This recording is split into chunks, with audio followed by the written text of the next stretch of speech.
Hello, Mama Satyajakal. Welcome back to my Bit2 Academy YouTube channel. আজি লৈ আছো pre final assessment to examination 2022 Nagaon ডিষ্ট্ৰিক্টৰ English প্ৰশ্নৰ কিছুমান গামা ছেকশ্যনৰ সলিউশ্যন কেইটা মই ইয়াত কৰি দিছোঁ। তোমালোকে এই ভিডিঅ'টো চালেই গম পাবা। মই এটা এটাকৈ তোমালোকৰ গামা ছেকশ্যনৰ যিবিলাক অসুবিধা আছে মই তোমালোকক কৈ দিবলৈ যত্ন কৰিছোঁ। তোমালোকে ভিডিঅ'টো সম্পূৰ্ণ চাই থাকা।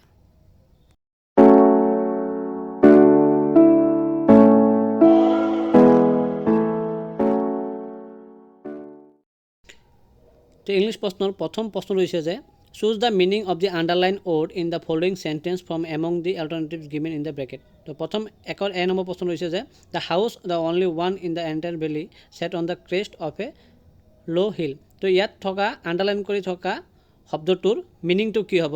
ক্ৰিষ্ট শব্দটোৰ মিনিংটো কি হ'ব এইটো ওলাব কৈছে। তো এইটো হ'ব top of the hill.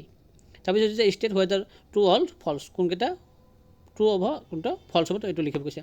On the podium mister Clark was the first shown as in deputy president, এইটো হ'ব ফল্ছ।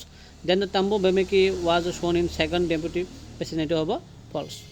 চি নম্বৰটো দিছে যে চুজ দ্য কাৰেক্ট কোনটো শুদ্ধ হয়, এইটো শুদ্ধটো হ'ব 2 নম্বৰটো টুইন অব্লিগেশ্যন, এইটো লিখিলে তোমালোকৰ হৈ গ'ল। তাৰপিছত বাকী থকা 4, 5, 6, 7 এইবিলাক নম্বৰটো কুৱেশ্যন এনচাৰ তোমালোকে কিতাপৰে আছে। তোমালোকে ইয়াত কিতাপৰ বিচাৰিলে তোমালোকে পাই যাবা। হয়তো তোমালোকৰ এইবিলাক প্ৰশ্নৰ উত্তৰ তোমালোকৰ নোটছ কৰা আছে। তাৰপিছত ব'লা আমি ছেকশ্যন বি লৈ যাওঁ। ছেকশ্যন বিৰ প্ৰথম 11 নম্বৰ কুৱেশ্যনটো দিছে যে ৰাইমিং ৱৰ্ড কৰিব গৈছে। কেজটো হ'ব ৰেজ আৰু ষ্টাৰ্ট দিছে, ষ্টাৰ্টটো হ'ব বাৰ্ডছ। 12 নম্বৰ কুৱেশ্যনটো দিছে যে ব্ৰিলিয়েণ্ট আৰু ৰেজ শব্দ দুটাৰ আণ্ডাৰলাইন কৰি দিয়া আছে। এই শব্দ দুটাৰ মিনিংটো কি হ'ব, অল্টাৰনেটিভ মিনিংটো কি হ'ব? মিনিংটো হ'ব যে ব্ৰিলিয়েণ্টটো হ'ব ভেৰি ব্ৰাইট আৰু ৰেজটো হ'ব ভাইলেণ্ট এংগাৰ। তাৰপিছত 13, 14, 15 যিকেইটা কুৱেশ্যন দিয়া আছে তোমালোকে এইবিলাক কিতাপৰে হয়, পয়েমৰ পৰা কবিতাৰ পৰা উঠাই দিছে, তোমালোকে কৰিব নিজে নিজেই পাৰিবা। তাৰপিছত চোৱা যে 16 নম্বৰটো কুৱেশ্যনৰ পৰা দিছে। ছেকশ্যন চি যিটো দিয়া আছে এইটো তোমালোকৰ আৰু এটা কিতাপ আছে, পাৰ্ট 2 যিটো কিতাপ আছে সেই কিতাপটোৰ পৰা 10 মাৰ্কছ আহে কুৱেশ্যন।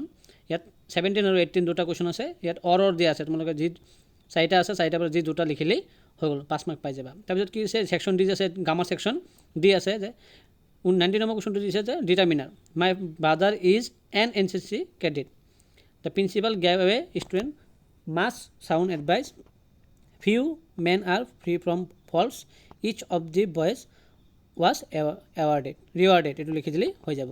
তাৰপিছত প্ৰিপজিশ্যন দিছে he always runs after money, এইটো লিখি দিলে তোমালোকৰ শুদ্ধ এনচাৰ হৈ যাব। Flour is made from wheat, right Euro answer with black ink, যিহেতু ইয়াত কালাৰটো মানে ৰংটো দি আছে সেইকাৰণে উইথ হ'ব। The principal presided over the meeting, এইকেইটা আছিলে ডিটাৰমিনাৰ আৰু প্ৰিপজিশ্যনৰ এনচাৰ। তাৰপিছত চোৱা 21 নম্বৰটো কি দিছে, কাৰেক্ট টেন্স কৰিব কৈছে যে এ নম্বৰটো দিছে if you request him he would have help you, এনচাৰটো কি হ'ব if you had requested him he would have help you. তোমালোকৰ ইয়াত চোৱা পিংক কালাৰত দেখা দিয়া আছে, তোমালোকে ইয়াত এটা এটা এনচাৰ দিয়া আছে, তোমালোকে চালেই গম পাৰিবা। The officer is not in his room he go out, he হ'ব he has gone out. C নম্বৰটো কি দিছে he stay here until you return, he will stay here until you return. তোমালোকে ইয়াত এনচাৰকেইটা দিয়া আছে, তোমালোকে চাই লিখিব পাৰিবা, মই তোমালোকক দিবলৈ যত্ন কৰিছোঁ। 22 নম্বৰ কুৱেশ্যন দিছে নেৰেশ্যন দিছে। কি নেৰেশ্যন দিছে I made some money yesterday, Hari Singh said, এনচাৰটো হ'ব Hari Singh said that he had made some money the day before. B নম্বৰটো দিছে the boy told me that his father would meet me soon, এনচাৰটো হ'ব the boy said to me my father will meet you soon. তাৰপিছত দিছে বইচ change কৰিব দিছে 23 নম্বৰটো। এ নম্বৰটো কেয়াৰলেছনেছ কজেছ এক্সিডেণ্ট, এনচাৰটো হ'ব এক্সিডেণ্টছ আৰ কজড বাই কেয়াৰলেছনেছ।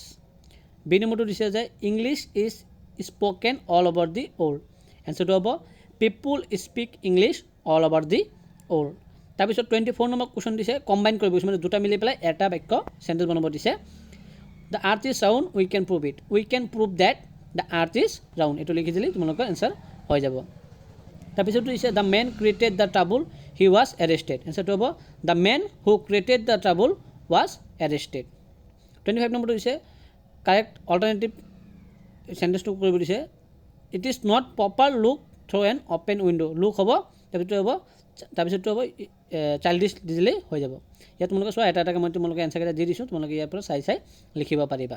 তাৰপিছত দিছে মেক চেণ্টেঞ্চ, ইয়াত 4টা দিছে, তোমালোকৰ পৰীক্ষাত যিকোনো দুটাহে কৰিব লাগিব। মই তোমালোকৰ সহজৰ কাৰণে সুবিধাৰ কাৰণে মই তোমালোকক 4টাই প্ৰশ্ন উত্তৰ মেক চেণ্টেঞ্চ বনাই দিছোঁ প্ৰথমটো দিছিলে run over he is run over by a motor car look after there is none to look after the child give away president gave away the prizes আৰু এটা আছে in order to he works in order to have to got a good job এইটো এটা লিখি দিলে হৈ গ'ল তাৰপিছত 27 প্ৰশ্নটো দিছে যে ভুল বাক্য দি আছে ইয়াত শুদ্ধকেইটাহে লিখিব লাগে তো এ নম্বৰ প্ৰশ্ন হৈছে he ask me where do I live ইয়াত হ'ব হুৱেৰ আই লিভড বেকেটৰ ছাইডত তোমালোকে এনচাৰকেইটা দিয়া আছে তোমালোকে চাই লিখিব পাৰিবা the news are true the news is true হ'ব তাৰপিছত হৈছে tea is preferable than coffee tea is preferable to coffee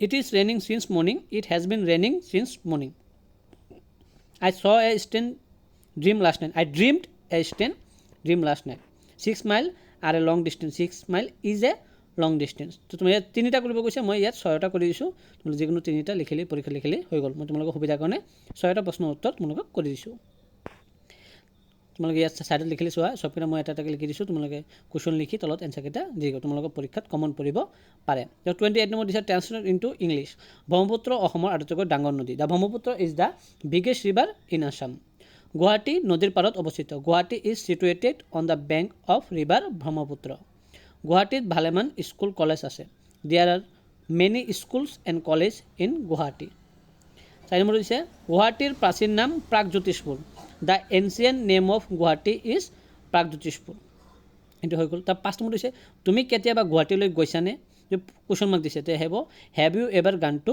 Guwahati 20 number কুৱেশ্যনটো দিছে যে তিনিটা ইয়াত এছে দি আছে যিকোনো তোমালোক তাৰ পৰা তিনিটাৰ পৰা যিকোনো এটা টপিকৰ ওপৰত তোমালোকে কি লিখিব লাগে এছে লিখিব লাগে ইয়াত 150টা ৱৰ্ডছত লিখিব লাগে আৰু 6 মাৰ্ক পাবা যিকোনো তিনিটাৰ পৰা যিকোনো তোমালোকে এটা লিখিলে হ'ল নহ'লে ষ্টৰি ৰাইটিং লিখিবা ষ্টৰি ৰাইটিঙত তোমালোকে 6 মাৰ্ক পাবা হয় এছে লিখিবা তিনিটাৰ পৰা যিকোনো তিনিটাৰ পৰা এছে এটা লিখিবা আৰু নহ'লে ষ্টৰি ৰাইটিং লিখিবা তাতো তোমালোকে 6 মাৰ্ক পাই যাবা আৰু 30 নম্বৰটো কি দিছে a letter to the editor হয় তোমালোকে এটা লেটাৰ লিখিবা তোমালোকে এটা লোড ছেটিঙৰ কাৰণে আৰু নহ'লে তোমালোকে কি লিখিবা এটা ৰিপৰ্ট ৰাইটিং লিখিবা তোমালোকে ৰিপৰ্ট কেইটা পইণ্ট দি থাকিব তাৰ ওপৰত তোমালোকে ৰিপৰ্ট লিখিব লাগে এইটো তোমালোকে যিকোনো এটা লিখিলেই হ'ল পৰীক্ষাত তাৰপিছত দিছে যে 31 দিছে যে 31 এ নম্বৰটো দিছে এটা পেজেছ দিছে দুটা পেজত থাকিব তোমালোকে দুটা পেজত আহিব পেজেছটো ভালদৰে তোমালোকে পঢ়ি পেলাই তাতে কিছুমান প্ৰশ্ন দিয়া থাকিব তাৰ প্ৰশ্নৰ উত্তৰসমূহ এই তোমালোকে এই দুই তিনিটা প্ৰশ্ন থাকিব তাতে এইখিনি পঢ়িলে তোমালোকে ইয়াৰ পৰা পঢ়ি তোমালোকে নিজে নিজে এনচাৰ বনাব পাৰিবা তাত 5 মাৰ্কৰ দুটা প্ৰশ্ন থাকিব